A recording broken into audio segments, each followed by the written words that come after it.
what would happen if we imagined lives not our own? For there's an idea that's taken root in the world. It's at the root of all that's wrong with it, and the idea would be this, that there just might be lives out there that matter less than other lives. How do we stand against that idea?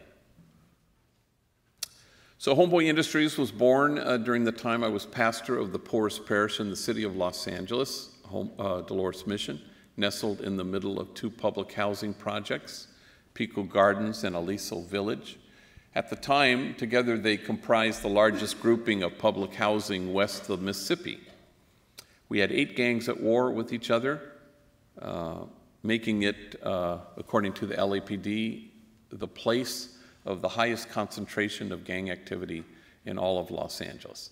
So if LA was the gang capital of the world, which it still happens to be, then my parish was the gang capital of Los Angeles. I didn't know this when I arrived. So I buried my first young person killed because of this sadness in 1988, and I buried my 185th 2 weeks ago. A young man named Angel, who I'd known him since he was a little kid. So we did a lot of things in those days, but the first thing we did was we started a school because there were so many middle school, junior high age kids who had been given the boot from their home school. Nobody wanted them. And so they were young gang members wreaking havoc in the projects. They were selling drugs, they were violent, they were writing on the walls. So I walked out to them and I said, if I found a school for you, that would take you, would you go? And to my surprise, they all said yes. And then I couldn't find a school that would take them, you know, so that kind of forced my hand a little bit. So I remember going to the nuns who occupied the convent, which was on the 3rd floor of the elementary school. And I went to them and I said, would you mind ever so much, you know, like leaving the convent? And and it shouldn't surprise you because nuns sisters in this country are amazing. And they said, sure.